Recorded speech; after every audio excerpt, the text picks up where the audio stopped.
feel like I'm just like a boat upon a winding river, twisting towards an endless black sea, further and further, drifting away from where I want to be, who I want to be. Here we go again with another episode. I am Michael Miller. This is Open Michael Miller, my hate speech podcast that I don't know who listens to. I don't even listen to it, but I'm doing it. It is my diary because I'm doing something that is a diary, but it isn't a diary because I don't want to seem lame. So I'm doing a podcast instead of a diary. That's my plan. I'm not sick anymore, which is great. I apologize in advance for the static going on around here again. I don't know what the fuck's going on. I'm in the lounge because I don't have anywhere else to do this shit. I'm the only one that's ever in the lounge, except there's always people like looking in the lounge, but no one ever goes in. No one ever studies in here. It's a study lounge. It's 5:23. I'm the only motherfucker that is ever in here, apparently.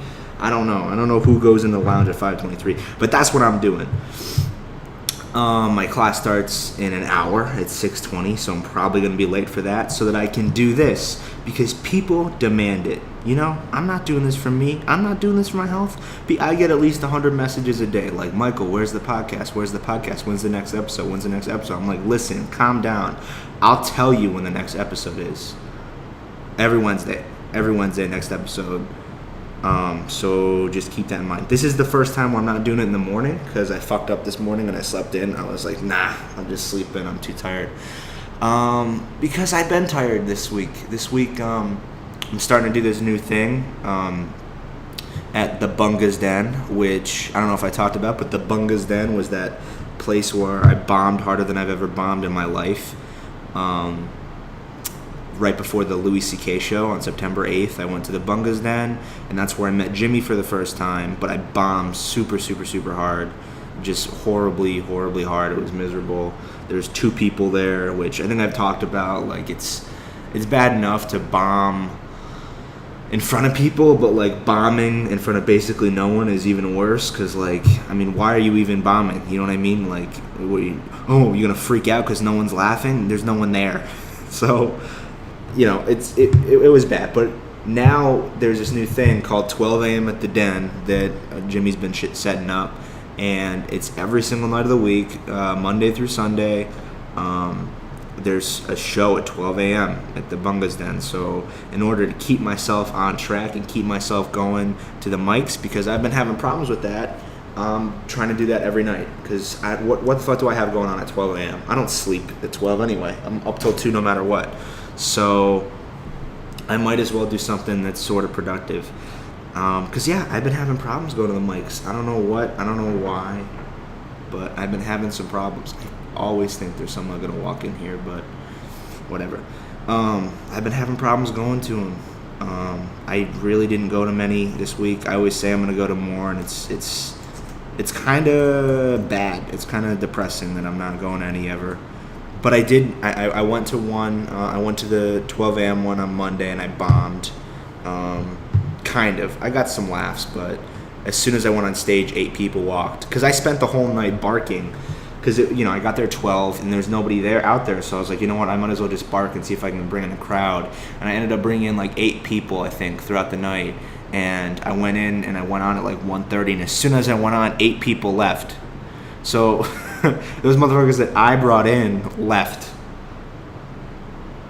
when they saw me go on. So I don't... like I said, my whole shtick, I think, with the barking is...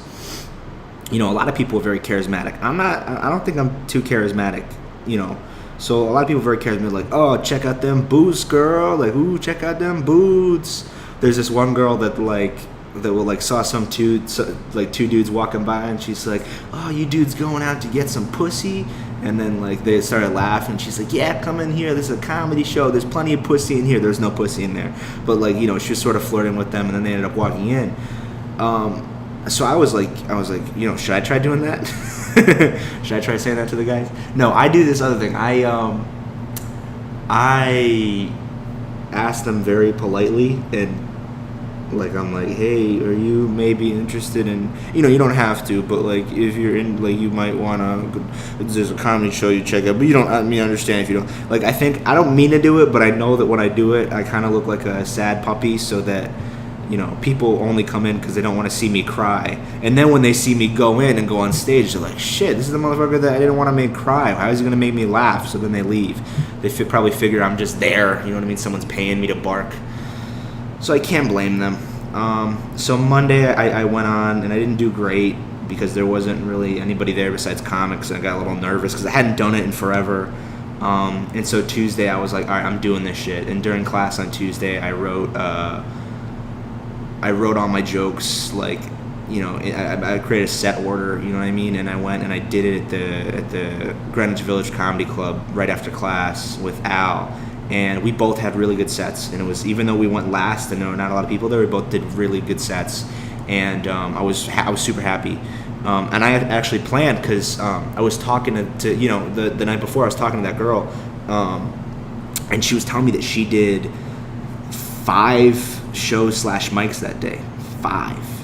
That she'd just been fucking doing it all day. And that's like something that I hear, that like, you know, I'm afraid to do like more than one a day because I don't want to get burnt out, you know what I mean? I don't want to start to hate it if I make it a chore, but at the same time I want it to be a legitimate thing that I do. Like I'm doing a fucking podcast called Open Michael Miller, which is cheesy enough as it is, but I might as well at least be doing the fucking mics, you know what I mean?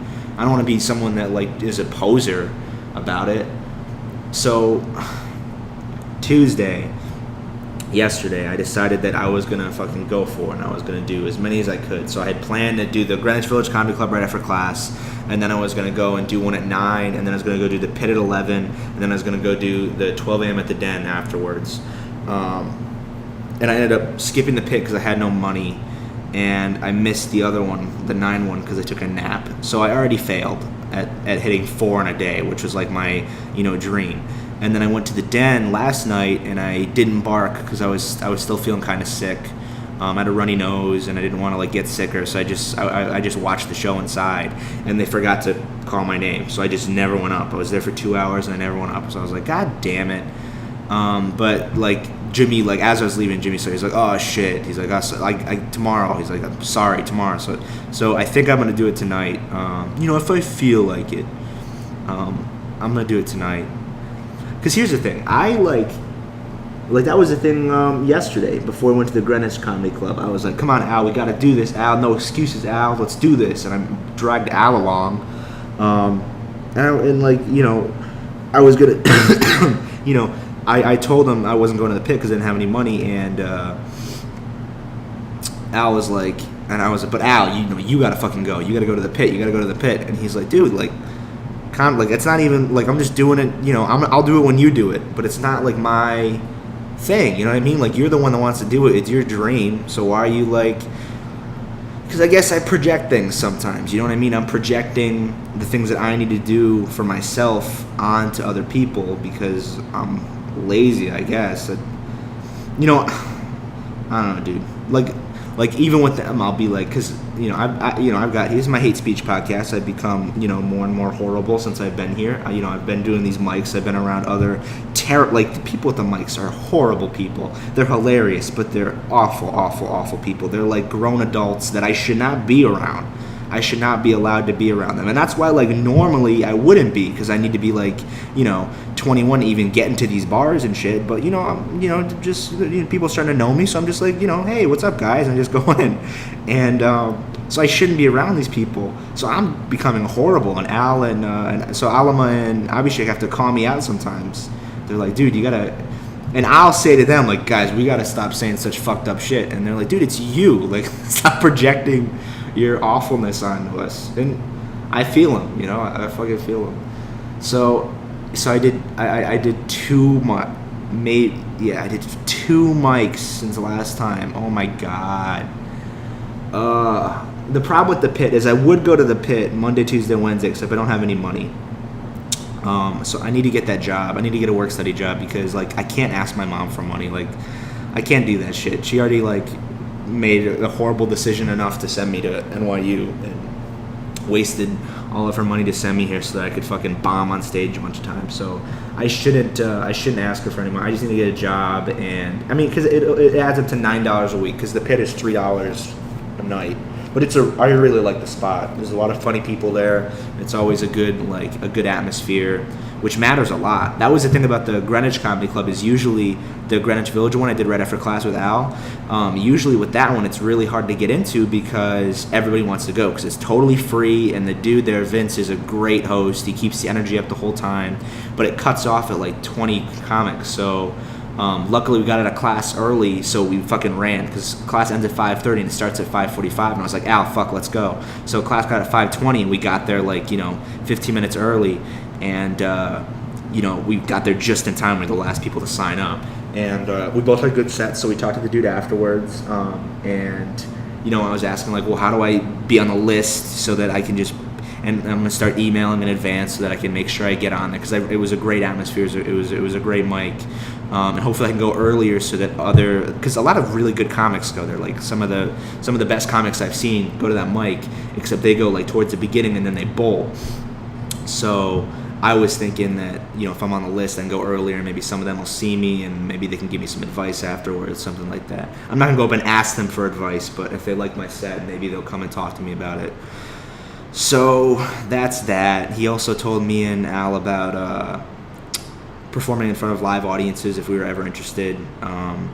There's this thing at the Broadway Comedy Club, and at that comedy club, we can, to a full audience, but the thing about it is that we would need to bring 3 paying guests. And we don't, we have Abhishek. And we were talking to Abhishek. We were like, dude, you probably wouldn't even pay to go, because it's $20 and then 2 drink minimum, so it's like $30 a person. We'd each have to get $90 worth of guests to come and watch our stupid set. And Abhishek was like, yeah, there's no, I'd pay $7 max to see you guys perform.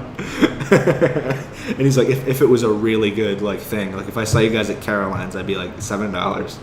And then I was like, how much would you pay to see Louis? And he's like, $500. No, that didn't happen. But yeah. So it's a good mic.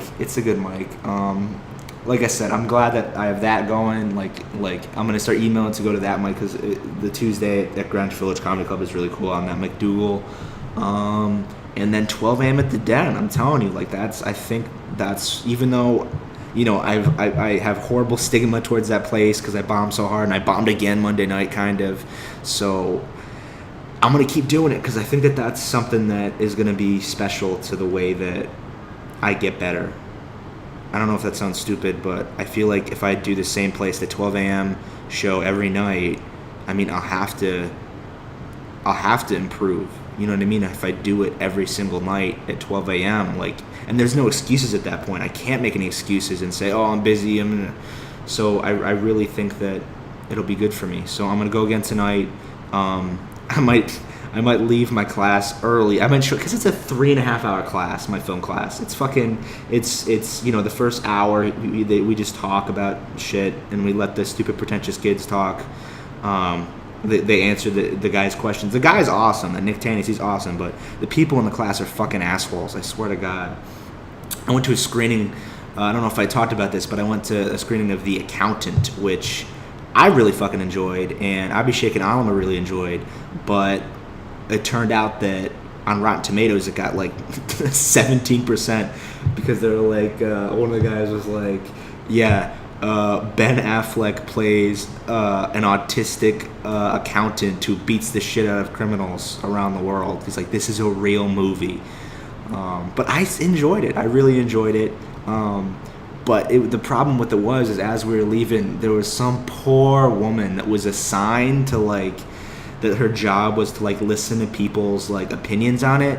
And I mean, that's not a horrible job, but when it's a screening at a fucking film school, it's oh, this poor woman just to listen to fucking nothings, stupid stupid teenagers talk about what they, it was really like the plot was, it was up to not to my standard, but the way that the shots was like, I would fucking kill myself if that was my job. If I had to listen to stupid teenagers tell me about a movie the company that I made, you know what I mean? A company that I work for, their movie. I have to listen to some stupid teenager tell me about how it's, a waste of his time or something. Like, it's a free fucking screening. I don't know, man. I don't know what the I realize every job I hate. You know what I mean? Even stand-up I kind of hate. Every single job, there's nothing that, like, I'm like, like, I complain about everything. So I don't know what the fuck I'm going to end up doing with my life. Everything. There's nothing. But I realized the other day, and I don't think I've talked about this yet, but I realized that, because, I did that album with Lasha this summer. We made that 727 and You, which was a huge project, and we spent all summer on it. Like, that was all I did. Like, I went to work at Publix in Sun West. I hung out with Vibo at night sometimes, and I just went and I worked on writing, and I worked with Lasha on making that project.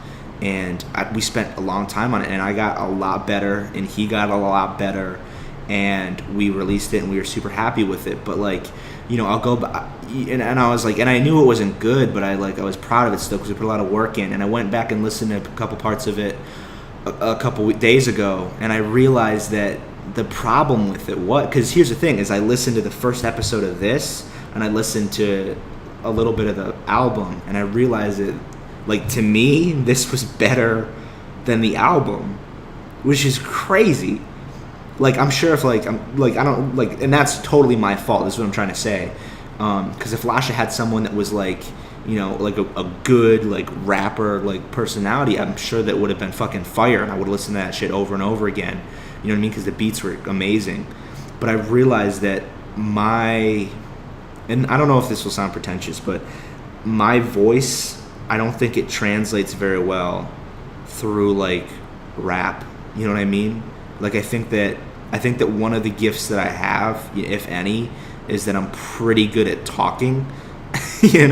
Like, otherwise I wouldn't be able to fucking record an hour of just me straight talking to nobody. Like, I think that that's one of the few gifts that I have, is that I can talk pretty well, and that my timing with a lot of jokes and stuff is pretty natural. Like, when I go on stage, like, I know that, like, my timing is pretty good, because I can tell when other people's timing is off. I'm like, like, in my head, I'm like, well, you should have paused there more, and it just comes naturally to me. And there is no sense of, like, comedic timing really in rap or anything like that. So, like, even though I was writing, poetry, and I was rhyming and stuff, and I was feeling really good about it, and I felt like, I was creating something important, it didn't translate. So I might continue to write poetry, maybe, like Billy Collins style, or I can deliver it sort of like stand-up, where I can, it's something that, like, it's written down. It's not as, like, natural as talking, but it's something that has a little bit, I wouldn't say thought, because stand-up has a lot of fucking thought to it. Which people don't realize. I don't know why people don't. People literally think that comedians just go up there and just talk, and that's just flowing out. That's not a practice thing. That's just off the top of their that's just, they're just talking, as whatever comes to mind. Like, are you kidding me? How do you not know that that's, like, rehearsed? You know what I mean? The whole point of it, like Louis C.K., his delivery, because, all right, of course it's funnier when it's off the cuff. Everything is funnier when it's just on the spot, and it appears as if because everything is funnier that way. So that's why a lot of people like Louis will deliver it as if it's off the cuff, as if he's coming up with it on the spot. And I can't believe that some people don't realize that that's what's happening. Yesterday in the class that got out early, the teacher, John Warren, put on a clip of Woody Allen doing stand-up, and it was called The Moose, was the bit, and he made no reference to the fact that it was stand-up, or that no one called it a bit, no one called it jokes, they called it a story. And I was just like, I should have said something, because because they were just talking about how this, like, you know, the meaning of this story and like how he wrote it down and how he crafted it, and like I was like, I don't know if you guys really know what's going on here. No one even said that no one really picked up on the fact that it was stand-up, which, you know, because it was a video. It was a video of him on a mic looking at people and looking around. People just thought it was a story, which I guess stand-up is a story. But, you know, one of the things he said was, not Woody, but the guy, was that, you know, this took, you know, don't think that this was just, he just told it. Like, this took a lot of work. Like, you know, he probably practiced it multiple times. I was like, of course he did. He's doing this on a broadcast. He's done this 100 times. He's done this at my, you know, he's practiced this at clubs hundreds and hundreds of times before he's done it on the air, you know what I mean? And then, so the bit goes like, you know, it's just an absurdist bit where he's talking about hitting a moose and then bringing the moose to a party, and then the moose is at like a costume party and it loses the costume contest, and people dressed as a moose, and then the people dressed as a moose go to the woods, and then they get shot, and then they get hung up in this, you know, this rifle club or whatever the fuck it's called. I don't know. And like the last joke is, so he tells this joke, and it's funny the whole time. And then the last joke is, you know, and the joke's on the Hunters Club because the people inside the moose were Jewish and they don't allow Jews, was essentially the punchline. And like, and then they all said that was like, that he was making like a political statement. Like the whole joke was, it was like probably a 6-minute bit, and they're like, you know, the whole joke was this political statement. And I was like, I think it is just a tag. I think that was just a punch at the end. I don't think that he wrote that entire joke just to make a political statement about Jews not being allowed inside of rifle hunters clubs. Like, I don't know. Maybe I'm the pretentious guy now. Because I was talking to my friends about it, and, you know, we like groan every time someone says something that we just think is stupid. You know what I mean? But at the same time, we don't really say anything. You know what I mean? I don't really say anything. And even when I do say something, it's never like super intelligent, but yet I groan when other people try to offer something. You know, I'm like, just shut the fuck up, dude. So I don't know. I guess that makes me kind of a hypocrite. It makes me the asshole because I'm judging. One of the only things they said at the Tisch like seminar was, don't be afraid to be wrong. And I don't really offer my opinion ever. I just listen, and the people that talk all the time and offer their opinion constantly and are usually wrong, I groan at. You know what I mean? Because, you know, they said, like, don't be afraid to be wrong. You know, no one's judging you. We're all here to learn. This is film school. So I think, even though I always thought that those people were the pretentious assholes, I think I'm kind of the pretentious asshole. So yeah, I mean, like I said, there isn't anything too crazy going on. We didn't fucking film the sketch again. We wrote it completely, and then we hit a fucking speed bump because we're like, oh shit, we don't have a girl to do this part that we need to play, and it's kind of vaguely like misogynist. It's not. It's okay. The joke is. I'll try to explain it on here. The joke is. Abhishek's going on a date, and he's nervous, so he asks Al for advice, and Al tries to help him out. You know what I mean? Al tries to help him out, and because Al in this sketch is like the guru, you know what I mean, for women, and Abhishek's like, why should I trust you? And then like a girl pops out from under the table and like wipes her mouth as if she was sucking his dick, and then Abhishek's like, no, you planted that, and then another girl pops out. And then Abhishek's shit, dude. Like, but that's you might have planted that still too. And then it cuts back, and then Abhishek pops out from under the table. So it's like it's just a goofy little gag.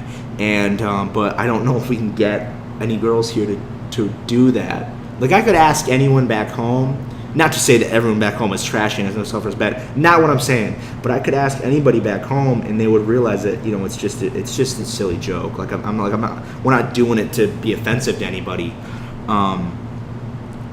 So I honestly don't know, because, you know, the people here, they're very liberal. Like, and it's weird for me to say that because, you know, I always consider myself a liberal and my family's liberal, super liberal. But like, I don't know if I knew what liberal meant. Like, I don't know, man. I don't know. I don't know what the fuck's going on here. Like I said, this is like, I don't even say anything that terrible, but I feel like dirty just talking on this podcast. You know what I'm saying? You know what I'm saying? That's apparently my catchphrase. You know what I'm saying? I say that on stage sometimes. You know what I'm saying? I don't know who the fuck I get that from. But I do. That's what I say. Jimmy Dons did a little podcast if you guys want to check that out. I don't think he's doing a recurring thing. He just decided that, I'm going to record a little something, catch up, make a sort of diary sort of thing, and he put that out on a SoundCloud if anybody's interested. It's called In the Eye of Hurricane Matthew, and he just talks for about 54 minutes, I think, and he just talks, and it's really cool, it's really interesting. If you guys want to check it out, he said some nice things about me, so I feel obligated to say some nice things about him. In other news, I think that no, it was nice. He talked about a friendship and shit, and it's always nice to hear from James. James is a super insightful guy. Podcast is pretty insightful. I mean, he made some insights about stand-up that I haven't even made, and I'm doing it every day here, and he's, he, like, back home, there is no opportunities to do stand-up back in Florida. Like, I think he has one. Like, that's why he's trying to make his own mics, because there's none. There's one on Fridays, I think he's telling me, in Jacksonville, which he goes to, and a couple times he's gone, and literally no one's been there. So he's like, oh, okay. Like, there's, like, almost no point doing it if no one's there. I mean, there is kind of still point just for being on stage and, like, having that pressure. And that's really all it is. I think that's really all it is just you gotta get pressured, man. You gotta fucking go through the pressure to get better. Because, I think that's one of the most important things about jokes is that you have to, and all art requires pressure to be good. But especially jokes is that you need the pressure to make some amazing shit. You need the pressure to get used to the pressure. I think that's the biggest difference between, like, YouTube comedians and shit is that they don't have the experience of the pressure and the requirement to make people laugh live. That's why the YouTubers can't translate. They just can't. That's why I don't hardly any, like, Bo Burnham got out. You know what I mean? But Bo Burnham is the only, like, comedian that I know that is a legitimate comedian now. Because, like, even that fucking, that Miranda Sings has a new special now. And, like, she was on Fallon and she couldn't, like, she was okay, but she can't do it. Like if you watch a YouTube video, you gotta realize how many times they cut. You know what I mean? Almost nobody, and I don't mean to, like, pat myself on the back, but almost nobody just talks straight for, like, hours. Nobody does that shit, or for even minutes. Everybody cuts so often. They say something insightful and they cut, or they say something funny and then they cut to the next. Like it seems like it flows because it's happening. You know what I mean? Like, it's kind of similar, so it just seems like it flows. But if you watch a lot of comedians' YouTube video, a lot of the YouTube comedians' YouTube videos, is that it's all, like, just maybe 10 seconds and then it cuts again, 10 seconds, then, and it's not. There's no pressure there. There's no pressure because you're not required to do amazing. But that's what stand-up is. Stand-up is you have that pressure that you need to do well. Even if there's nobody there, you still have the pressure to do well because you're on stage, And that's more important than anything. I know for a fact that stand-up isn't going to... Wherever I want to go, I'm not going to get there through stand-up. I'm aware of that shit. I'm pretty aware that wherever I want to go, I'm not going to get there through stand-up because it's fucking depressing. Dude, it's so, like, how many people are out here, like, working so much funnier than me that are doing it for years that really, they've headlined a few clubs, or not even headlined, but they've done it at a few legitimate clubs here. They've gotten paid, like, a couple paid gigs, but other than that, that's it. You know what I mean? They're still doing mics. Like, there isn't, like, there's not usually a way out. Like, people usually don't get out.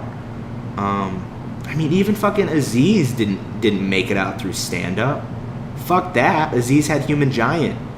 Aziz was out here doing it. The only, kind of Louis. I mean, Louis was doing it for 25 years.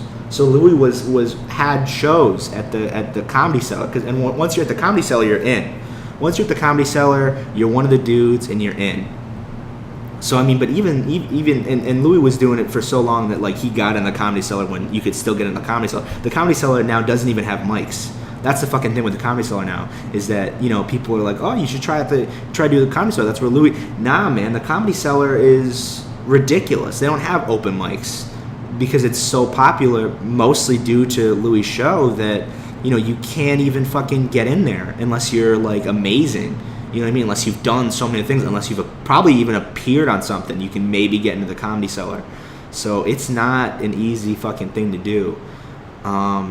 So like, yeah, even Louis, I think that, and he wasn't even big until he started making that show. Like, just the FX guy saw him and was like, saw his chewed up and was like, yo, this is really fucking good. Gave him a show, and then Louis became huge. So I think it was Conan. I think he blew up on Conan, but that was a prior connection because he wrote for Conan. So Conan had him on the show to promote one of his specials, and he blew up on from a Conan set. So, you know, there isn't a lot of ways out here. There really isn't. So I know whatever I want to do, I'm not going to get there through stand-up, but I want to be good at stand-up because I want to have the respect as a person that can do stand-up. Because if you can do stand-up, you can be any type of comedian. This is the most, you know, this is the hardest thing that you can do. I mean, improv is also fucking super. I think it's a dichotomy between improv and stand-up. It really is, because like they're just so different, but they both require so much talent, and I don't think anybody's like equally as good at both of them. I think that you're either one or you're the other, because that's what it's all about. Like, stand-ups have like this strong fucking voice, and I think I've talked about this before. Stand-ups have this unique, strong fucking voice that they hone over years and years and years, and then when they try to go out of that voice to play a character or like be in a sketch or something, it doesn't always work because they don't have the voice that makes them so funny. But in improv, you know what I mean, your whole thing is that you play all these characters, you know what I mean, you do all these different things so that you're sort of like a jack of all trades. And you can, but that's the negative part, is that you're maybe not always funny as you, or as the character that you're playing every single day. So yeah, it's just the difference in those two. But those are the two real types of comedy that you need an audience for, and you depend on like immediate reaction. You know how to read people. You know how to understand what the audience is feeling, and you know how to make things for them. So yeah, I mean, that's really all I think it is. I think that's all it is. So I want to have the respect from other comedians as someone, okay, well, he, you know, did stand up, you know what I mean? He put in the work. He's not just a hack that was on YouTube and shit. Like, he put in the work, and he's legitimately funny because he put in the work. I don't want to be someone that everybody resents. You know what I'm saying? Does that make any sense, or is that, I don't know. And I also just want to be good, you know what I mean? I don't want to be a hack, you know what I mean? And be someone that is bad but somehow makes it. It's just funny to talk about. This is pretty funny to talk about. Because, like, none of this shit is going on with Will or Lasha. Like, this is where we become different people. Like, Lasha and Will are doing, like, legit school right now. Will's talking about going to fucking, he's doing medicine. He's like at the hospital. He's like doing all this. He's volunteering constantly, and I'm just telling jokes on stage a couple times a week, and I'm learning about stupid film. It's kind of ridiculous. I finally learned how to use editing software. We had a little training thing for Avid. I probably could learn Premiere pretty quick because they have Premiere and they have Avid in all the labs. But so I'm gonna put together the Little Road Flows video. And then I'm retiring from rap, guys. I know it's sad, but I'm putting together the Little Road Flows video because I recorded a video for it back home before I left, and I recorded a bunch of footage for it. And you know, it's the best song we made by far, I think. So I'm gonna put together a little video of it, and I'll put it together. I made a little photo narrative for my frame and sequence class. So I might put that up because I'm so stupid. Like, I don't know. I can't tell you how many times I've accidentally recorded things because I didn't know how to turn off the camera. So like, there's so many videos that I've made where like it's just I do the project, and then at the end it's just me going, all right, like, we gotta clean up now, and like me putting the camera aside and it's still on. So that fucking happened this time again too. So I might put up a little video of that. This is film school. It's a ridiculously stupid video. Like this will tell you what I'm paying $80,000 or $70,000 a year. Not even me, but what my parents are trying to do. My parents are paying $70,000. Let's be honest. I got a scholarship, but it's not something. If I don't want to put down the number. If I put down the number, it's not as funny. So I'm not going to put down the number. I'm just going to say $70,000 a year, so it sounds more exaggerated. So yes, go listen to James' podcast. It's really cool. Like I said, very insightful dude. He talks about that, makes some insights that I haven't, and I do it all the time. And he made some insights that were really great. So yeah, check it out.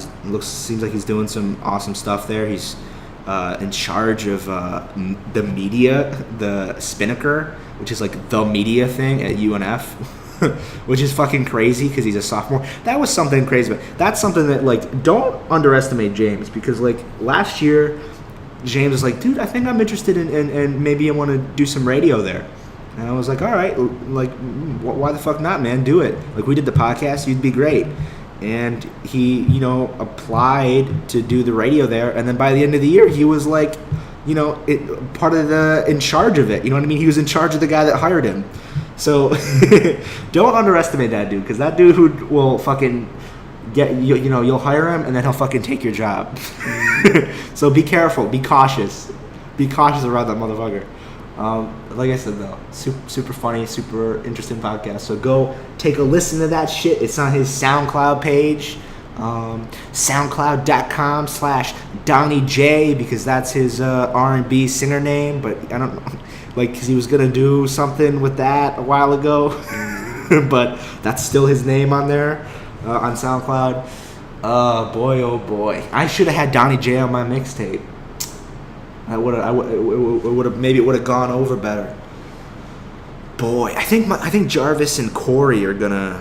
They were on the project that we did. They were on the second track, and they're both really fucking good. And I think that they have an EP or an album or a mixtape coming out, because Emmanuel Brewer is producing it for them, and they recorded all of it. I think he's mixing it right now, and it should be out pretty soon. So definitely keep your eyes open for them. For who am I talking to right now? Who am I talking to? I don't even know. Make sure you keep your eyes open for them, fans. I'm directing my fans towards. No one's listening to this shit. I'm just doing it to do it. I don't know, dude. Kevin Hart dropped the fucking 17-track mixtape. Little bastard stole my idea. I still haven't seen him. I want to see that. I want to see that show so bad. His new. He actually has a new show. He has a new show on Comedy Central. It's what the fuck is it? It's a road. It's like a road thing where he goes to different cities and finds the best comics and But it's on Sunday nights, I think. But he has a new stand-up show out in theaters that I think we're gonna go see it today, but I don't have money, so we're gonna wait till I get a job and get some money. But yeah, that little bastard released a 17-track comedy-ish rap mixtape to promote his new movie. That little bastard, dude. Fuck him. I have this running joke with Al that every time he leaves to do something, I always say that he's gone to go hang out with, Kevin Hart and Moss.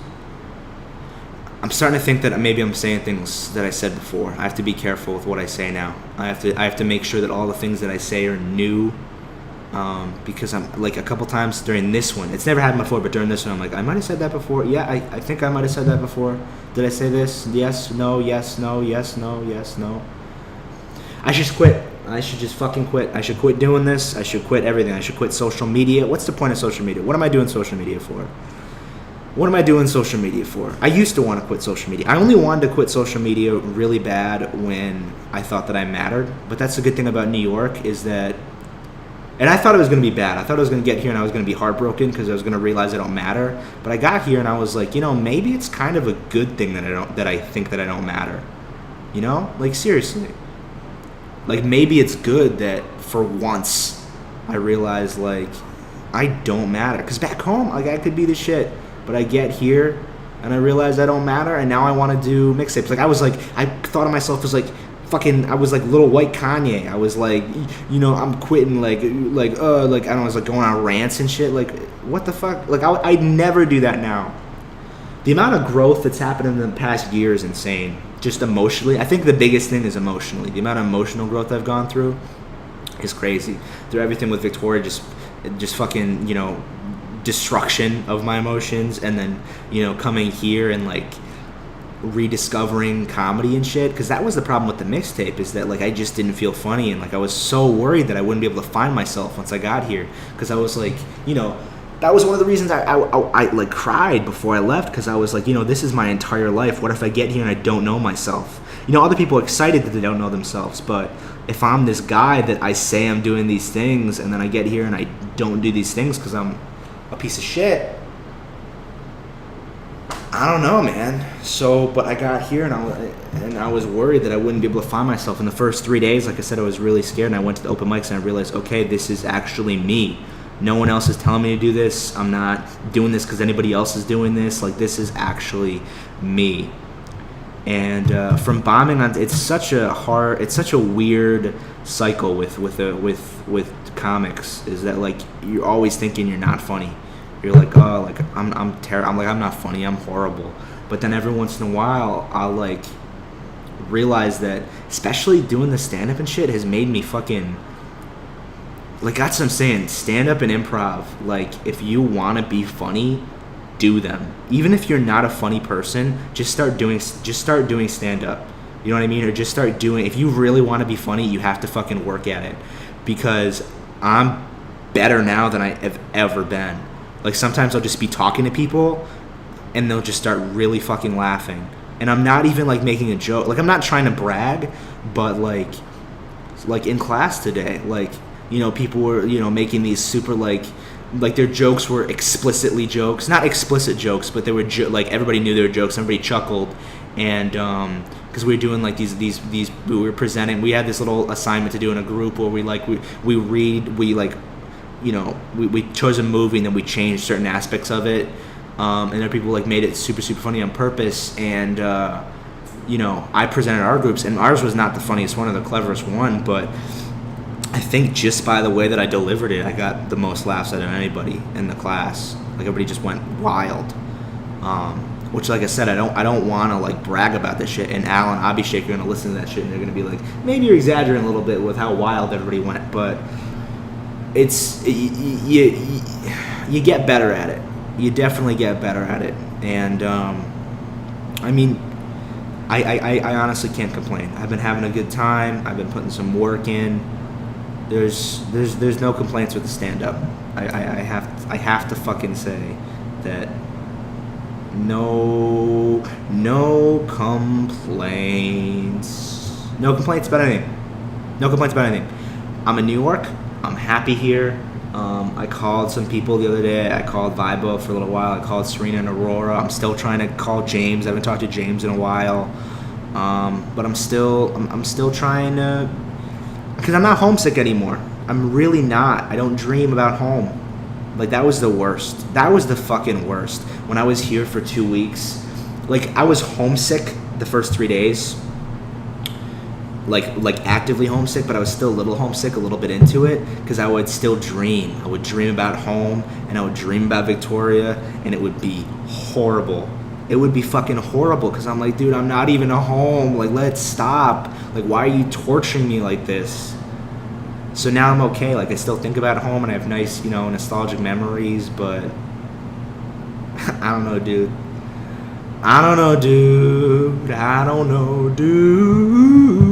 gonna start singing on this. This is what this podcast is. It's me, singing, and then me saying horrible things whenever I have the chance. Today I've been pretty good. Today I think that I've been pretty good. See you next Tuesday.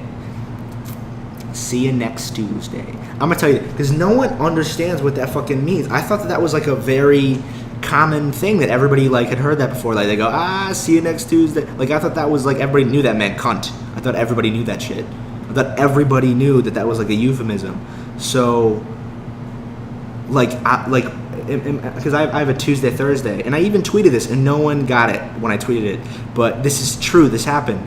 my teacher every Tuesday, or every Thursday, she goes, "See you next Tuesday." And every time I sort of let out a little, I cover my mouth like as if she said a horrible thing, and nobody gets it. No, but that's a thing. That is a thing. Somebody listen to this and like confirm with me that is a thing. That is a euphemism for what I think it is. Even James didn't get it. Even motherfucking James didn't get it. I do gotta compliment James. We're the only ones that listen to each other's podcasts, so I gotta like suck his dick once in a while. You know what I mean? That's a thing that I gotta do. So James he said some nice things, because James says nice things. He said some nice things about me, so my nice thing that I'm saying about him is that he says nice things about me.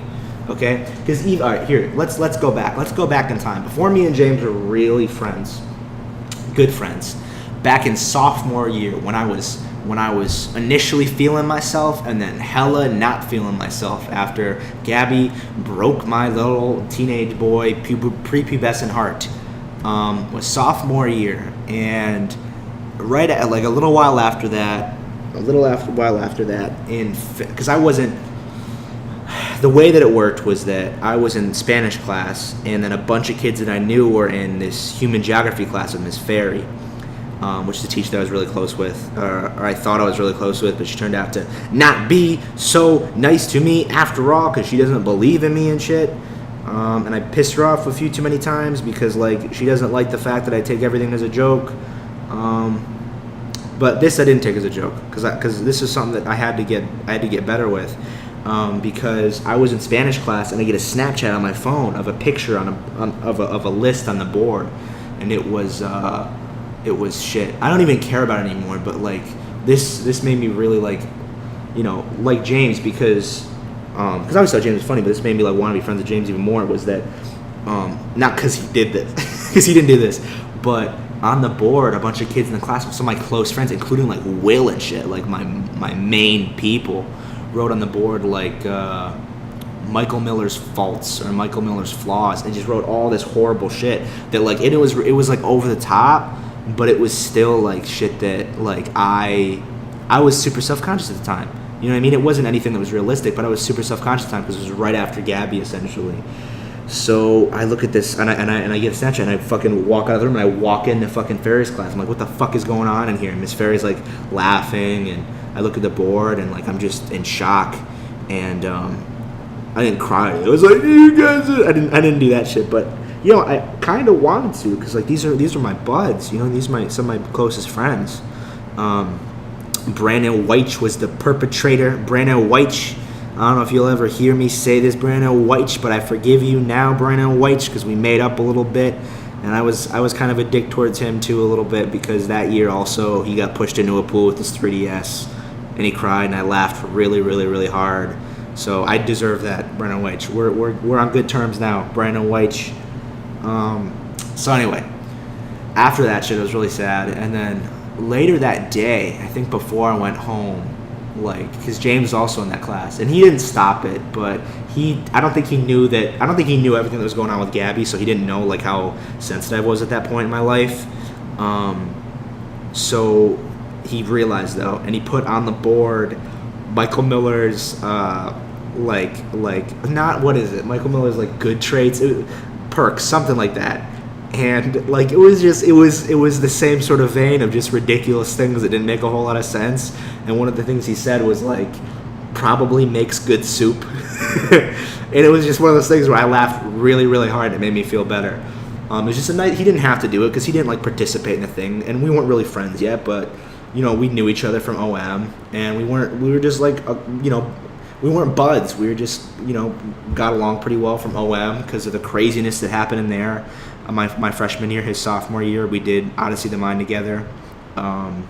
And everybody else on that team was a fucking crazy person, so we bonded a little bit over that. And, I mean, there it is. That's the story of how me and James eventually got married. And, yeah, that's...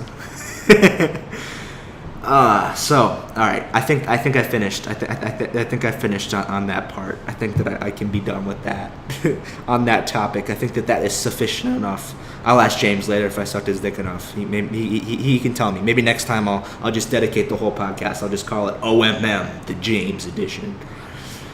So now, my midterm. I took my one midterm on Thursday.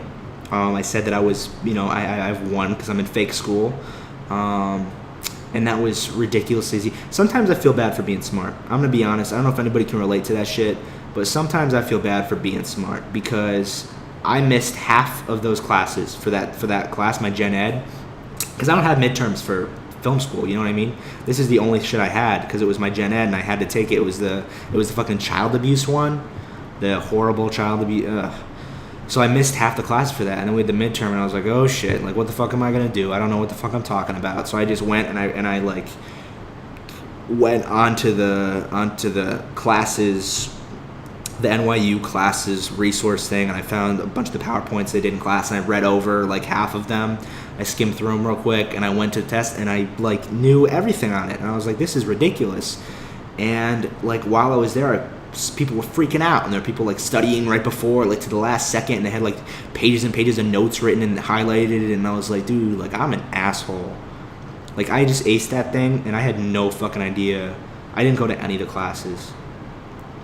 Because that's just the way things are, unfortunately, is that school is geared towards people that are good at taking tests.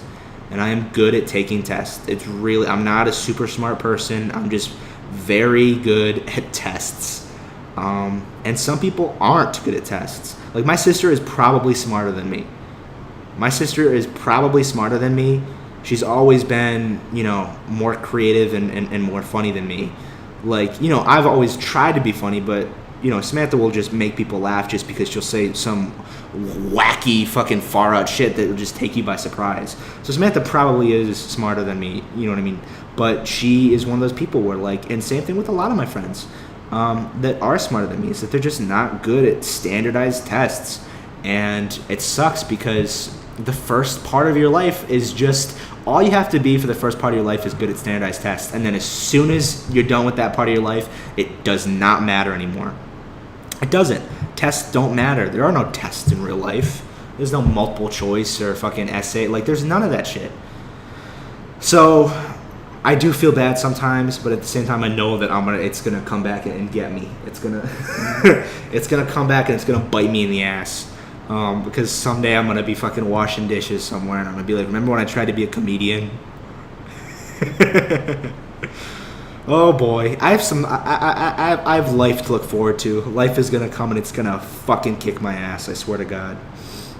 What time is this class? I have to go at 6:20. So it's 6:13 right now. But you know what? I'm going to do it. I'm going to pull through. I'm going to do to 6:20 for you guys, for all those fans out there. Like I said, I get at least, maybe even 200 messages a day. People are asking me like, hey man, like what, like when are you going to do the next episode? Like I'm waiting all day. I'm waiting all day. I'm waiting for weeks waiting for days for you to do this podcast. Like the only thing I think about. And I'm like, I'm trying to put it out there for you guys. Like, I understand, you know what I mean? Like, I would want to listen to myself too, like I totally feel you on that shit. Here's some Michael advice, because I was talking about intelligence.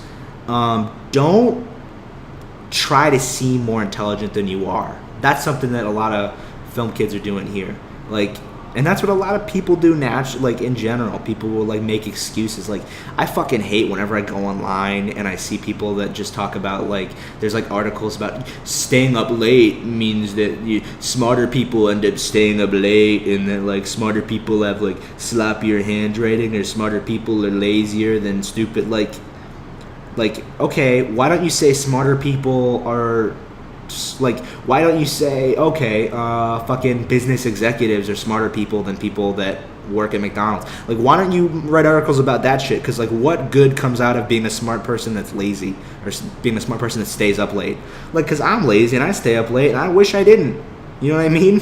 It's not something I want to be proud about or make excuses for and tell myself that I'm smart because of. You know what I'm saying? So don't make excuses for your like you don't, the way you prove your intelligence is by being intelligent and by working at it. That's one of the biggest things that has always impressed me about Lasha, is that Lasha is someone that works at his intelligence. My friend Lasha is someone that, super smart dude, one of the smartest dudes I've ever met, but he works at it. He's not just a smart dude, he makes sure that he is always going to be the smart dude. He fucking listens to NPR, he reads philosophy books all times just because it's something that is important to him, so he builds upon it. Because that's all life is just building upon intelligence. I think that's what I think when people talk about the difference between humans and animals. I think that is the difference for us, is that we have built intelligence, you know, like in generational intelligence too. Like a monkey can learn to use a stick, you know what I mean, and like hit people over the head with it and shit, but his son won't necessarily, you know what I mean. Like we'll teach the son to do it. I think we're getting to a point now, though, for the first time, is that, because it's always been like, you can't learn everything. There's no way you can ever learn anything, or ever learn everything. There's just not enough time in the world. But I'm starting to think that like there's getting to this point where there's so much built knowledge, so much building upon other people's work, that it's almost impossible to learn something in one practice. Entirety of it, so that you can build upon it. You know what I mean? Like, you have to literally devote your entire life to a science to build upon it. There isn't that shit where you can like learn all in 5 years and then like make some sort of huge discovery, because you have to learn everything and then try to build something onto that, and everything just keeps getting bigger and bigger. Eventually we get to the point where like it's impossible to learn everything in a lifetime. What are we going to do when it's impossible to live long enough to learn everything and then build upon it? There's not going to be any forward progress, you know? We'll have to like invent a way to teach people things like instantly. That'll be the only fucking way we can do it. That would be the only way. I don't know if that makes any sense. I don't know if I sound like some sort of pseudo-intellectual. Sometimes, like, I sound like that shit a lot. Like I said, I just talk about shit. I have no idea what I'm talking about. This is supposed to be a diary thing, but this is supposed to be like a stupid fucking pussy diary thing. But, you know, it's actually the opposite of a pussy diary, because I'll tell you how many pussy diary. I'm at 0 right now. So that's updated my pussy diary. 0 still. So yeah, I mean, this is always fun to do. I don't know if I touched base on everything that happened this week. I went to the Astor Place riots. The people that didn't let me in did a show this weekend. And fucking Abhishek, dude, oh, that guy, he just kept smirking at me the entire time. He's like, yo, you lost to these guys. You lost to these guys. Because a couple people were good, but a couple people were bad. And a couple people were, and I probably shouldn't say that shit, because, you know, I don't want any of them to listen to this. So I'm not going to drop names, but some of the newer people, none of the people that care about it were bad, but some of the newer people that didn't work out their material, that you could tell that tried new shit without going to mics, were bad. It's really like all it is. Like, for me, that's crazy. For you to do stuff at a show without ever trying it before at a mic, like, what the fuck are you doing? You know? Like, you think it's just going to be funny just because... I don't know, man. I don't know what is going through the minds of these motherfuckers. I don't know. I can't tell you. But it was overall a good show. The people that were prepared were amazing. Amazing is a strong word. They were good. I mean, they're fucking college kids. You know what I mean? We're all 18 to 20. No one's amazing, but they were good. Mike Racine showed up and he did a set, which is awesome. That was one of the things that I also wanted about the place, is that I wanted to meet some people, and I wanted to impress people like Mike Racine. Mike Racine is this, you know, comedian that's done a few Conan sets, and he works some clubs around the city and stuff. He's a pretty good guy, but I never met him, and one of the guys there met him at one of his shows and asked him to come do a set for the NYU thing, and he had a really good set, and it was funny because this guy talked about a lot of this stuff. I mean, it was totally from a different perspective. It was totally different jokes, but he touched on some of the stuff that I touched on, like the pedophilia and pedophilia and weight and shit, and like dicks, and like he touched some of that stuff, because that stuff is what's funny. I don't want to say pedophilia is funny, but the way you can go about, like, that's the funniest shit. The dirtiest shit is the funniest shit if you go about it the right way. And he touched about a lot of shit, and there were a lot of gasps still. But he made sure that it was funnier than it was gaspy. And that's what I gotta learn how to do. Because that's what I think is the funniest, is that type of stuff. But I gotta be able to make sure it's funny and not just... So that's the plan. That is my motherfucking plan. It has been amazing doing this. I don't know how long it is because I don't time it. I don't know how long these things are. It was weird that 2 of them were exactly an hour, but you know, whatever. Who knows how long this one is? Thanks for sticking around. To nobody that listened to this, sorry if I wasn't too clear on the shit that happened during the week, or if it was a little crazy, or if it didn't make a lot of sense. I don't know. I'm just doing this to do it. It's just a good way to talk about things and you know, have an outlet. You know, just, you know, people listen to this Alan Abishek and sometimes James, and Alan Abishek were like, well, it's interesting because, like, you know, you tell us all these things during the week, and then we get to hear you tell it to us again. Whatever. At least I have some people, you know, hanging out, following me and stuff. So yeah, hopefully I'll do some more shit. We'll get that sketch shit together because we met some people that are interested in doing sketches, but they didn't want to work this midterm week. So I'm going to talk to them next week, and we're going to get some shit done. I promise you that. We're going to get some shit done. There's going to be some more videos on my YouTube by next week. There's going to be at least 2 because I have 2 that I'm doing, and then hopefully more. So yeah, I mean, thanks for hanging out. Thanks for listening to this shit. My name is Michael Miller. This is Open Michael Miller. This is the way that I'm doing it. Michael Miller is iller, and I'm a killer, and I'm not a rapper anymore, so I gotta stop doing this shit. All right, I'm gonna put on my mixtape. All right, thanks. Sometimes I feel like I'm just like a boat upon a winding river, twisting towards an endless black sea, further and further, drifting away from where I want to be, who I want to be.